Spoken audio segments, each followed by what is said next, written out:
नमस्कार, GS Galaxy में आप सभी लोगों का बहुत बहुत स्वागत है। तो चलिए, हिस्ट्री ऑप्शनल के नए बैच के रिगार्डिंग जो हम लोग एक सीरीज कर रहे हैं, उस सीरीज में हिस्ट्री सबसे बड़ा नहीं, सबसे छोटे ऑप्शनल सब्जेक्ट के रूप में है। इसका पेपर 1 पर हम लोगों ने एनालिसिस रख चुके हैं।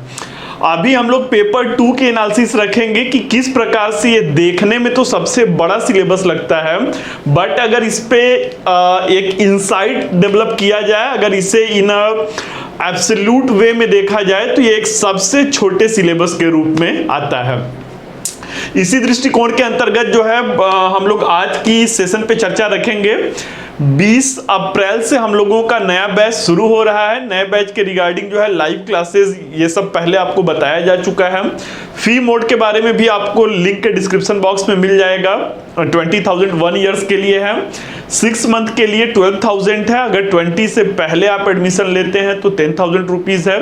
इसमें पिछले साल के लगभग 215-20 वीडियो रिकॉर्डेड आपको मिल जाएंगे और इसके साथ साथ इस साल का भी 6 महीने तक आप लाइव क्लासेज एक्सेस कर सकेंगे। तो चलिए अब हम लोग शुरू करते हैं कि किस तरीके से हिस्ट्री ऑप्शनल का पेपर 2, हिस्ट्री ऑप्शनल पेपर 2।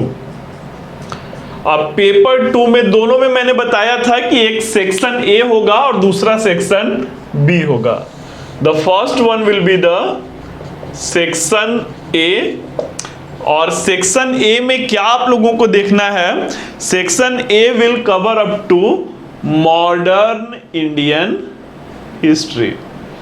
अगर सेक्शन बी पे बात किया जाए, सेक्शन बी पे बात किया जाए तो section B will cover up world history, विश्व इतिहास इसके अंतर्गत आता है। पहले भी इस मुद्दे पर आप लोगों से चर्चा हो चुका है कि आप एक बार अपने सिविल सर्विसेज का जो भी आप आईएएस के लिए परसू कर रहे हैं या पीसीएस के लिए कर रहे हैं, उसके सिलेबस को एक बार गो थ्रू कीजिए। सिलेबस को इधर आप प्री के सिलेबस को देखिए या इधर आप मेंस के सिलेबस को देखिए। उन दोनों के सिलेबस को एनालाइज करेंगे तो यहाँ पर कुछ भी ऐसा नहीं मिलेगा जो आपको एडिशनली पढ़ना है। केवल वर्ल्ड हिस्ट्री में 2 यूनिट आपको मिलेगा, रेनेसा है एंड रिफॉर्मेशन है, पुनर्जागरण है और धर्म सुधार आंदोलन। ये 2 आपको एक्स्ट्रा टॉपिक मिलेंगे। अदरवाइज जो है एंटायर सिलेबस जो वर्ल्ड हिस्ट्री का आपका सेम होगा। मॉडर्न इंडियन हिस्ट्री की बात किया जाए तो आप जीएस का जो सिलेबस है वो ऑप्शनल से बड़ा है।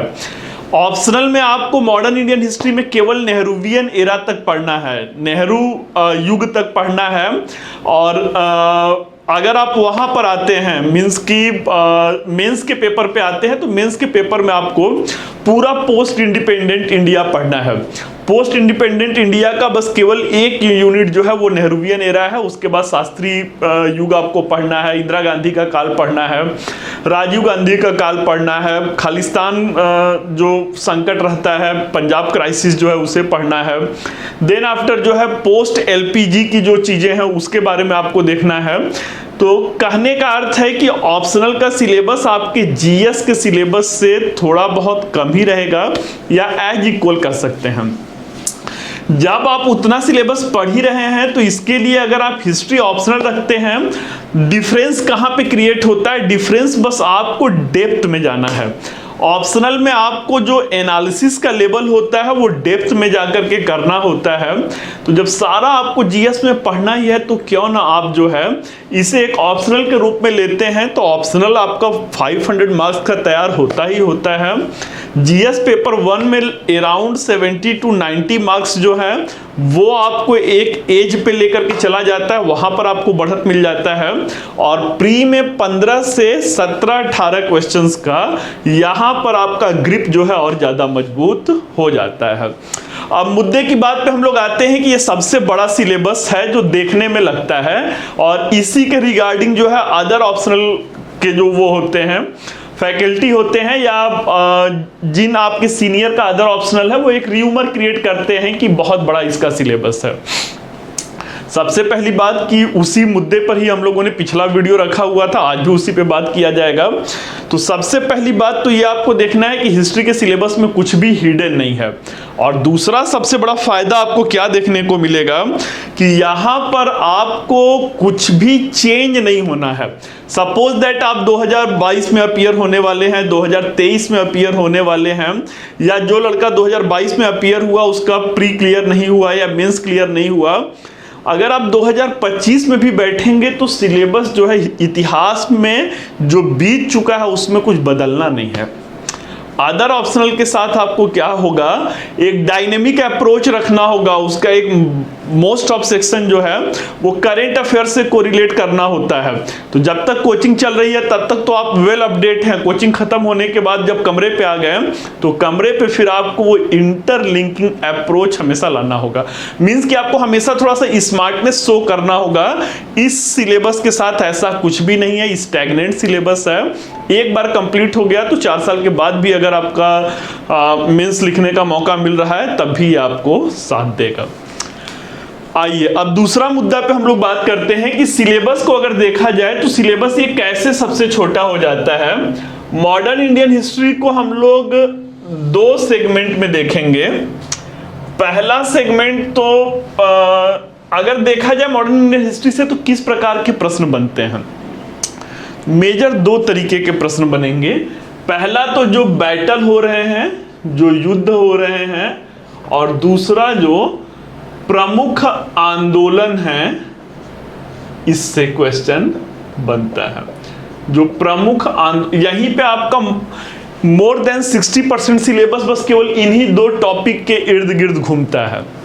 आइए उसे भी समझने का प्रयास करते हैं कि कैसे बस केवल ये हवाबाजी है या ऑन जो प्रैक्टिकल बैकग्राउंड पे कहा जा सकता है कि सही मायनों में 60% आपका जो पाठ्यक्रम है वो इसी 2 मुद्दे के इर्द गिर्द घूमता है। मॉडर्न इंडियन हिस्ट्री को हम लोग देखा जाएगा after the death of Aurangzeb जो है decline of Mughal dynasty took place and then after so many war, means कि मुगलों के जो कमजोर उत्तराधिकारी थे वो ऐसे ही नहीं था कि हैंड ओवर कर दिए, कई सारे युद्ध लड़ने पड़े थे रीजनल पावर्स को। देन आफ्टर ये प्रूव हुआ कि अब मुगल जो है वो भारत के कह सकते हैं कि की एंकर के रूप में नहीं रहेंगे, अब रीजनल स्टेट्स आ रहे हैं। तो पहला जो सेगमेंट आपका होगा वो प्रमुख युद्ध है, वो मेजर बैटल है। इसमें 2 सेगमेंट आपको दिखेगा। जो प्रमुख युद्ध आप करेंगे इसमें 2 सेगमेंट आपको दिखेगा। एक तो मुगलों का पतन में आप युद्धों को देखेंगे, मुगलों का पतन, डिक्लाइन ऑफ मुगल। अब ये कब से कब तक हो रहा है, 1707 से लेकर के 1764 तक। 1707 से लेकर के बक्सर का जो बैटल 1764 में हुआ था वहां पर फाइनली जो है शाह आलम सेकेंड रहते हैं, डिसिसिवली जो है डिफीट किए जाते हैं। डिफीट के बाद ये अंग्रेजों के पेंशनर बन के रह जाते हैं। तो एक सेगमेंट जो मॉडर्न इंडियन हिस्ट्री की शुरुआत होगा वो डिक्लाइन ऑफ मुगल से शुरू होगा और 1764 तक आप प्रमुख युद्ध जो हो रहे हैं उसको देखेंगे। दूसरा जो इसमें सेगमेंट आएगा वो क्या होगा, दूसरा सेगमेंट ब्रिटिश साम्राज्य का विस्तार, ब्रिटिश साम्राज्य का विस्तार, एक्सपेंशन ऑफ ब्रिटिश एम्पायर। और इसके अंतर्गत आप क्या देखेंगे, यहां भी कुछ प्रमुख युद्ध हो रहे हैं। कब से कब तक, 1757 टू 1818। प्लासी के युद्ध से लेकर के थर्ड एंग्लो मराठा वॉर जो है, यहां तक आप निरंतर जो है बंगाल से भाई कहानी शुरू होती है ना, अंग्रेजों की कहानी कहां से, प्लासी से शुरू होता है। तो बंगाल जीतते हैं, देन आफ्टर बक्सर से पूरा नॉर्थ इंडिया जीत ले जाते हैं। एंग्लो मैसूर वॉर से मैसूर को 1799 तक जीत ले जाते हैं। देन आफ्टर जो है मराठों पे फोकस करते हैं और मराठों को जीतते हैं।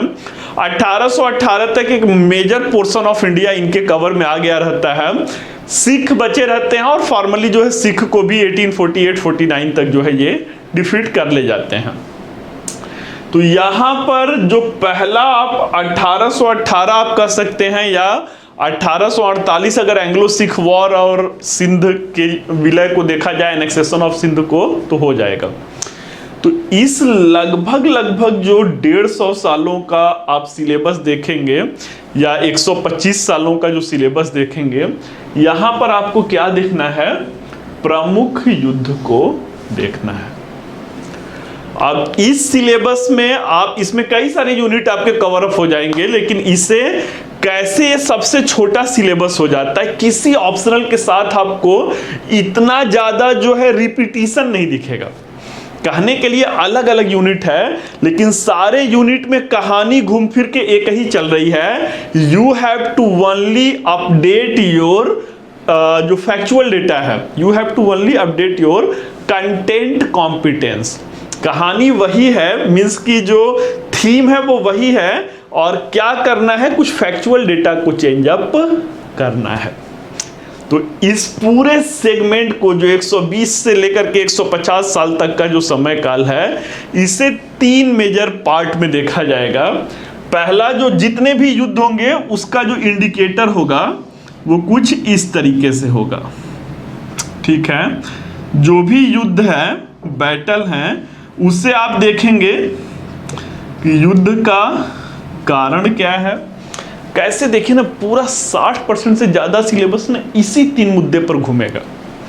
युद्ध का कारण क्या है, देन आफ्टर युद्ध की घटनाएं क्या हैं, मेजर जो है इवेंट कौन से वहां पे हो रहे हैं, और इस युद्ध का क्या प्रभाव पड़ा, कोर्स ऑफ वॉर क्या था, what was the impact of that particular battle, ठीक है। तो अब चाहे आप एंग्लो मैसूर वॉर है, आंग्ल मैसूर युद्ध है, चाहे आप एंग्लो मराठा वॉर है, सपोज दैट मैं थर्ड एंग्लो मैसूर वॉर की बात करता हूं, तो थर्ड एंग्लो मैसूर वॉर में टीपू सुल्तान डिफीट किए गए थे, श्रीरंगपट्टनम की ट्रीटी कंक्लूड की गई थी। तो वहां पर आपको कैसे देखना है, क्वेश्चन पूछा जाता है कि हैदर अली का जन्म जो है वो मैसूर के साम्राज्य निर्माण के लिए हुआ था, जबकि टीपू सुल्तान का जन्म उस मैसूर के साम्राज्य को खोने के लिए हुआ था। अब साम्राज्य निर्माण हो रहा है, साम्राज्य को खो रहे हैं, लेकिन बात तो वही युद्धों की ही हो रही है भाई ना। कुल 4 युद्ध हुए थे, total 4 Anglo Mysore war took place. Among them जो इनिशियल 2 रहते हैं, प्रथम आंग्ल मैसूर युद्ध और द्वितीय आंग्ल मैसूर युद्ध, उसमें हैदर अली जो रहते हैं वो पूरे मैसूर साम्राज्य की रक्षा करते हैं। उनके जीते जी जो है उनकी टेरिटरी अंग्रेजों के द्वारा ऑक्युपाई नहीं किया गया था। जैसे ही टीपू सुल्तान चार्ज लेते हैं, थर्ड एंग्लो मैसूर और fourth Anglo Mysore war, during the course of the second Anglo Mysore war Tipu Sultan ने चार्ज लिया था। तो तीसरे युद्ध में वो डिफीट होते हैं, श्रीरंगपट्टनम की ट्रीटी करते हैं, और श्रीरंगपट्टनम की ट्रीटी के बिहाफ पर उन्हें 50% मैसूर टेरिटरी अंग्रेजों को देना पड़ा था। 3 करोड़ जो रहता है वो वॉर इंडेमनिटी रहती है कि युद्ध क्षतिपूर्ति के रूप में आपको देना है, और उसके अलावा और भी सो मेनी क्लॉज रहते हैं। तो टीपू सुल्तान ने तीसरे युद्ध में अपना आधा मैसूर खो दिया। हैदर अली का जन्म मैसूर साम्राज्य के निर्माण के लिए हुआ, 2 युद्ध उनके समय में हुआ, पहले में वो विन किए थे, सेकंड में भी वो ऑलमोस्ट विनिंग पोजीशन पे रहते हैं।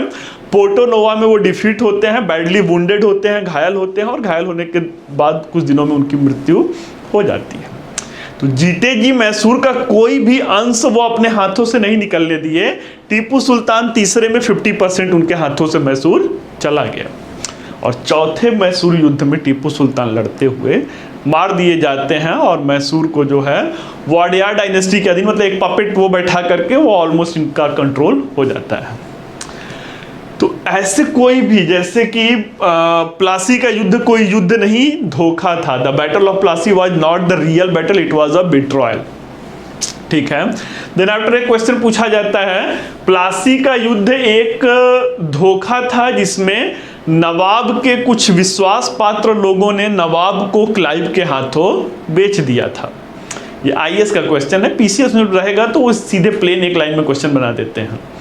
तो यहां पर वो अल्टीमेटली पूछ क्या रहे हैं कि एक धोखा था और नवाब के विश्वास पात्रों ने नवाब को क्लाइव के हाथों बेच दिया था।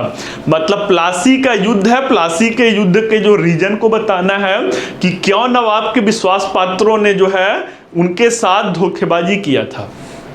ठीक है, तो इस तरीके से या अगर ये कहा जाए प्लासी का युद्ध कोई वास्तविक युद्ध नहीं था बल्कि एक धोखा था। ठीक है, या प्लासी का युद्ध केवल एक घटना मात्र था या केवल एक संयोग था जिसकी सही मायनों में पूर्ति बक्सर के युद्ध में होता है। तो इस तरीके के क्वेश्चंस जो हैं वो इन्हीं तीन चीजों पर घूमते हैं। वो क्लास में 1 बाय 1 बहुत डिटेल से हम लोग समझा जाएगा। अभी का जो पूरा सेशन है मैं आपको ये बताना चाह रहा हूं कि हिस्ट्री का सिलेबस कितना कॉम्पैक्ट है, कितना ज्यादा इसमें जो है एक थीम मिलेगा। हर जो यूनिट है वो इन्हीं सारे मुद्दों पर घूम रहा है। आपको करना क्या है, बस उस युद्ध के फैक्ट को चेंज करना है। और जब आप उस युद्ध के फैक्ट को चेंज कर रहे हैं मींस क्या, ये तो प्री का नॉलेज है भाई ना। प्री में एनसीईआरटी में भी ये सारी चीजें आपको मिल जाएंगी। बस एनालिसिस के दौरान आपको इन जो कहा जाता है इन ऑर्डर में और इन प्रोफिशिएंट वे में प्रेजेंटेशन को बताना है कि कैसे one of the best mark आप फेचअप कर सकते हैं। अब दूसरे उस पे हम लोग आते हैं मॉडर्न इंडियन हिस्ट्री में।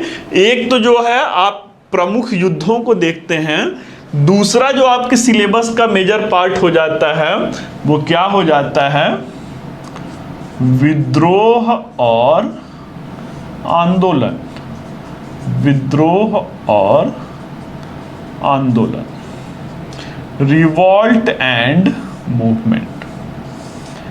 अब विद्रोह और आंदोलन में अगर देखा जाए तो क्या क्या आपका हो जाता है, पहला तो 1857 का विद्रोह हो जाएगा, रिवॉल्ट ऑफ 1857 हो जाएगा। देन आफ्टर आंदोलन की बात किया जाए तो किसान आंदोलन और मजदूर आंदोलन देन आफ्टर अगर इसके आगे बात किया जाए तो स्वदेशी आंदोलन 1905 में, स्वदेशी आंदोलन 1905 में। फिर गांधीवादी युग आता है और गांधीवादी युग के या उसके पहले होम रूल जो आंदोलन है उसे देख सकते हैं, गदर जो आंदोलन है उसे देख सकते हैं। देन आफ्टर जो है भारत छोड़ो आंदोलन है, नॉन कोऑपरेशन मूवमेंट है। Then after civil disobedient movement है। Then after quit India movement है, क्विट इंडिया मूवमेंट है, भारत छोड़ो आंदोलन है। अब यहां से 1857 से लेकर के क्विट इंडिया मूवमेंट 1942 से 1945 के आसपास तक, 1707 से लेकर के 1818 या उसके बाद मैंने कहा एंग्लो सिख वॉर ले लेंगे तो 1848, 1857 में विद्रोह से लेकर के 1945। और ये चाहे 1857 का विद्रोह हो, चाहे किसान आंदोलन हो, चाहे मजदूर आंदोलन हो, चाहे राष्ट्रीय आंदोलन के दौरान के कुछ प्रमुख आंदोलन हो, करना क्या है आपको, इसमें आंसर ही लिखना है ना। और आंसर कितने वर्ड्स में लिखना है, 200 या मैक्सिमम 250 वर्ड्स, या उससे कम में भी, अगर 10 मार्क्स का है तो उससे भी कम में लिखना है। तो जब आपको 200-250 शब्दों में ही किसी क्वेश्चंस को करना है तो क्यों ना आप उस पे एक कॉम्पैक्ट अपना, एक बार एनसीईआरटी पूरा गो थ्रू कर लीजिए, एटलीस्ट एक जो है ऑथेंटिक राइटर को पढ़ लीजिए। देन आफ्टर फिर आपको करना क्या है, 200-250 एकदम कसे कंसोलिडेटेड वे में जो कहा जाता है, आपको अपना नोट्स रखना चाहिए। जो 3 घंटे में आप प्रेजेंट, आप 5 राइटर को पढ़ लीजिए। मॉडर्न हिस्ट्री में ही आप शेखर बंदोपाध्याय से लेकर के Bipin Chandra, 3 writer, Datta Majumdar Chaudhuri, and then after जो है BL ग्रोवर, यशपाल को आप वो कर लीजिए।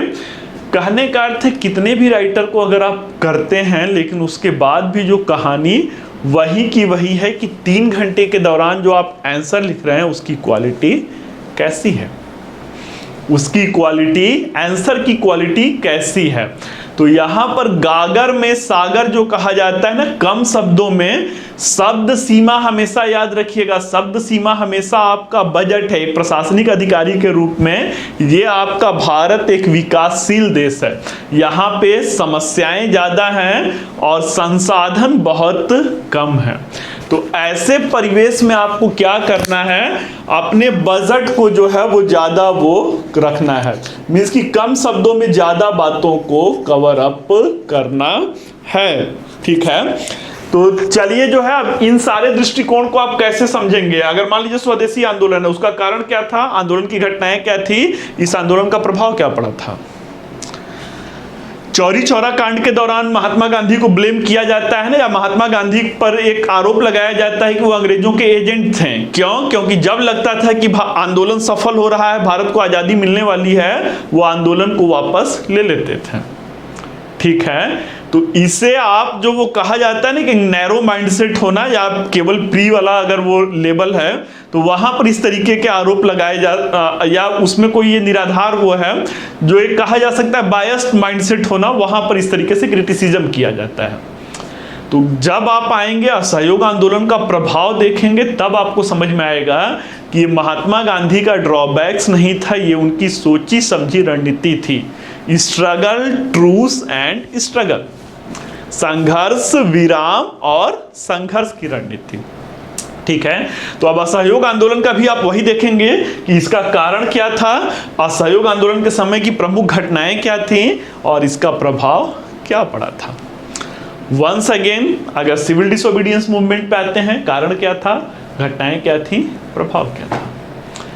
तो अगर आप नोट्स बनाएंगे तो एक एक पेज में ध्यान से सुनिएगा बच्चों, कितने कम, जितना आप केवल करंट अफेयर्स के लिए पढ़ते हैं उतने ही या उससे भी कम में आपका, अगर एक बार 2 बार सिलेबस को आप वो कर चुके हैं तो देन आफ्टर एक पतला सा 100-150 पेज में पूरी ऑप्शनल की पेपर 1 और पेपर 2 का नोट्स हो जाएगा। और वैसा नोट्स हो जाएगा जिस पे डैम श्योर मैं वो कर रहा हूं कि 60% प्लस आप उस पे डिजर्व करेंगे। एक एक पेज में आपको बनाना है भाई, नहीं एक पेज में आप असहयोग आंदोलन का कारण कर लीजिए, घटनाएं क्या हैं और प्रभाव क्या है। ठीक है, देन आफ्टर फिर वही सिविल डिसोबीडियंस मूवमेंट को कारण, घटनाएं, प्रभाव क्या है। Then after quit India movement का कारण, घटनाएं, प्रभाव क्या है। अब 3 पेज में अगर आपका हो गया, मैं ये मान के चलता हूं कि थोड़ा सा आप कारण को एक पेज में कर रहे हैं, प्रभाव को एक पेज में कर रहे हैं, घटनाओं को एक पेज में कर रहे हैं, तो 3-3 पेज में भी कर रहे हैं, तो गांधीवादी युग के 3 आंदोलन आपके 9 पेज में हो गए। ठीक है, तो जब 9 पेज में हो गया तो अब क्या होगा, आप इन दोनों को इंटरलिंक कर सकते हैं। इंटरलिंक करना कि अगर आपसे असहयोग आंदोलन और भारत छोड़ो आंदोलन को मर्ज करके भी क्वेश्चन पूछा जाएगा तब भी आप उसका आंसर देने में कामयाब रहेंगे। और इसी तरीके से वो आपके एनालिटिकल स्किल को चेक करते हैं। You all have to prepare, means कि आप अगर इस दृष्टिकोण से नहीं पढ़ेंगे तो हमेशा 50% या उससे कम ही मार्क्स मिलेगा। तो ये क्या हो रहा है, एक थीम आपको मिल रहा है। फिर कुछ क्वेश्चंस होते हैं जो पर्सनालिटी बेस्ड होते हैं, जैसे गांधीवादी दर्शन पे पूछ सकता है, या गांधी जी का जो है राष्ट्रीय आंदोलन के दौरान महिलाओं पर और जो शूद्रा कम्युनिटी है उन पर उनका वो पूछ सकता है कि दर्शन क्या है या दृष्टिकोण क्या है। भीमराव अंबेडकर पे, नेहरू पे, लॉर्ड कर्जन पे, इस तरीके से पर्सनालिटी बेस्ड क्वेश्चंस भी पूछे जाते हैं। अब आइए बच्चों हम लोग आते हैं सेक्शन बी पर, जो पेपर 2 का आपका सेक्शन बी है, वर्ल्ड हिस्ट्री है। अब वर्ल्ड हिस्ट्री का भी यहां पर तो आपको अराउंड 70% क्वेश्चंस इसी पर मूव करेगा, कारण, घटनाएं और प्रभाव।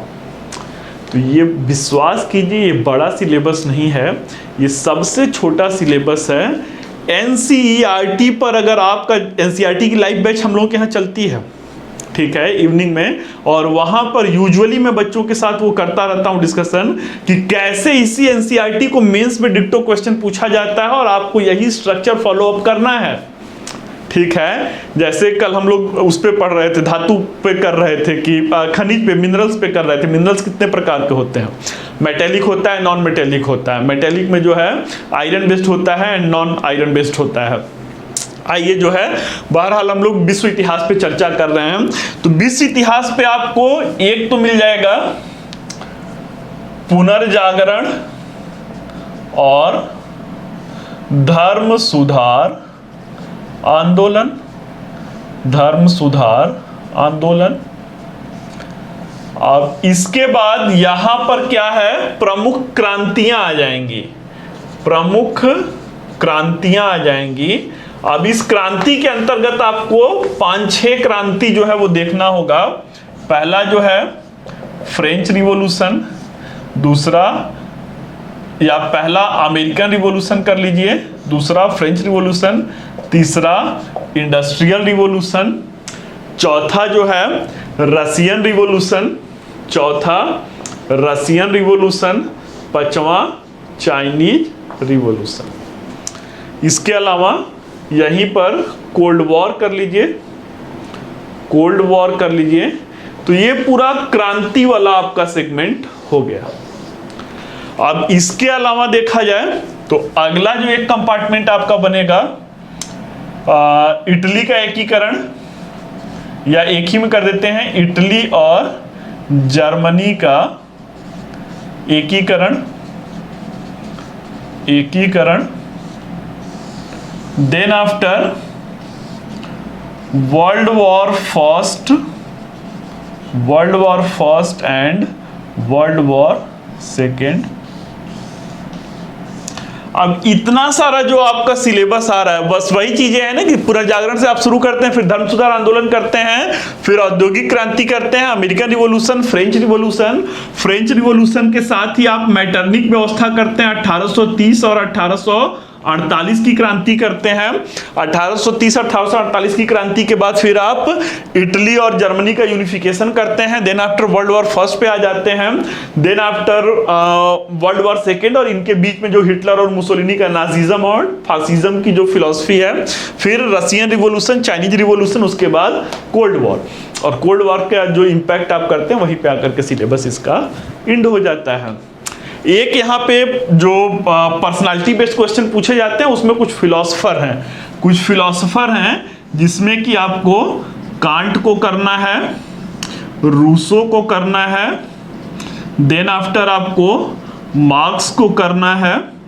इसके अलावा और पर्सनालिटी बेस्ड क्वेश्चंस पे आपसे मार्टिन लूथर किंग पे वो क्वेश्चन पूछ सकते हैं। देन आफ्टर नेपोलियन पे क्वेश्चन पूछ सकते हैं। देन आफ्टर गैरीबाल्डी और मैजिनी पे क्वेश्चन पूछा जा सकता है। बिस्मार्क पे क्वेश्चन पूछा जा सकता है। हिटलर और मुसोलिनी पे क्वेश्चन पूछा जा सकता है। देन आफ्टर लिंकन पे क्वेश्चन पूछा जा सकता है। मार्टिन लूथर किंग हो गए। तो इसी तरीके से और कुछ 2-4-5 पर्सनालिटियों को इंक्लूड कर लेंगे तो ये पर्सनालिटी बेस्ड क्वेश्चंस हो जाते हैं। तो यहां पर आकर के आपका पूरा वर्ल्ड हिस्ट्री का सिलेबस कंप्लीट हो जाता है। अब जो पहला मैंने आपको ये सेगमेंट बताया, क्रांति वाला हुआ, चाहे इटली और जर्मनी का एकीकरण हुआ, चाहे वर्ल्ड वॉर फर्स्ट और सेकेंड हुआ, इन सारे टॉपिक को आप करेंगे तो कैसे करेंगे? इसी 3 इंडिकेटर में करेंगे। ठीक है, पुनर्जागरण है, पुनर्जागरण का कारण क्या था, उस समय की प्रमुख घटनाएं क्या हुई थी, उसका प्रभाव क्या था। धर्म सुधार आंदोलन का कारण घटनाएं और प्रभाव, फ्रांस की क्रांति का कारण घटनाएं और प्रभाव, अमेरिका की क्रांति का कारण घटनाएं। कहने का अर्थ है कहां से बड़ा सिलेबस हुआ, जब हर यूनिट में जाकर के वही रिपीट हो रहा है, वही रिपीट हो रहा है।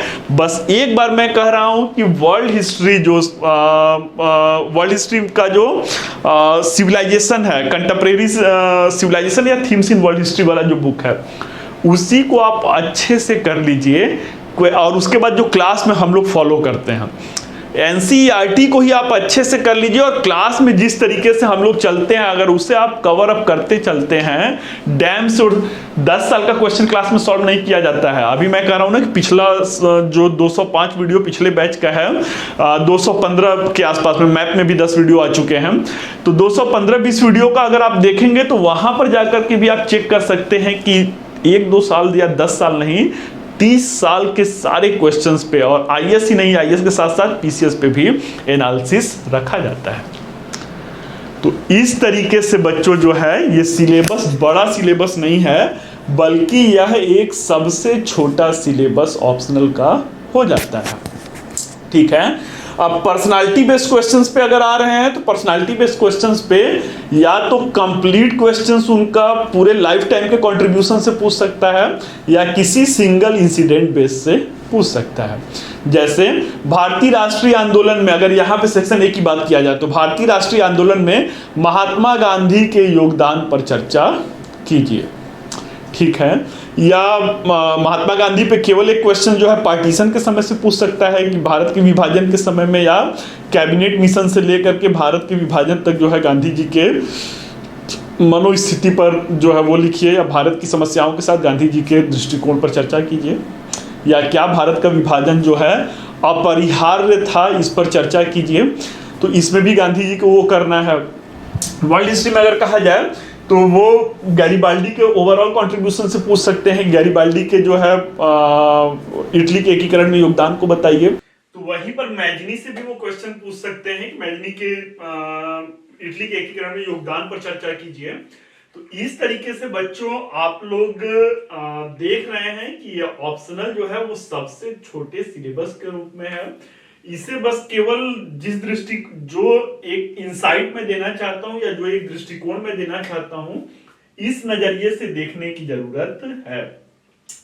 अगर इतिहास पढ़ने में आपको मजा आता है, अगर इतिहास की कहानियां सुनने में आपको मजा आता है, तो बिल्कुल हिस्ट्री ऑप्शनल आपके लिए ही बना हुआ है। आइए, अब इस पर बहुत ज्यादा विचार करने की जरूरत नहीं है। 20 अप्रैल के बैच में मैं आप सभी लोगों को आमंत्रित करता हूं हिस्ट्री ऑप्शनल के साथ। और एक थोड़ा सा मेरा बैच जो होता है वो लंबा चल सकता है, लगभग 8-9 महीने का ये बैच खींचेगा। तो 8-9 महीने के बैच में जो 0 से लेकर के और up to the level of UPSC जो कहा जाता है, वो उस पर आपको एकदम डैम श्योर है, डैम प्रॉमिस है कि आप हिस्ट्री के साथ हमेशा अपने को 60% प्लस के लेवल पर पाएंगे। आंसर राइटिंग आप करके ग्रुप चलता है, ग्रुप पे आप आंसर राइटिंग सेंड कर सकते हैं। तो इस तरीके से हम लोगों का अपना इनोवेटिव वो चलता है। जो क्लास वो हो रहे हैं उसके नोट्स ग्रुप पे आपको सॉफ्ट कॉपी दिया जाता है, सारे नोट्स आपके व्हाट्सएप पे भी सेंड किया जाता है। इसके अलावा मॉडल आंसर आपको दिया जाता है कि कैसे जो है अगर कोई क्वेश्चन पूछा हुआ उसे आप कैसे जो है one of the best way में प्रेजेंट करेंगे। आप जो आंसर लिखते हैं उसे हर वीकेंड पे, मतलब संडे को, उस वीक के संडे को उसका फीडबैक दिया जाता है। तो ठीक है स्टूडेंट, चलिए फिर मिलते हैं ऑप्शनल के बैच में। Wish you all the best, thank you.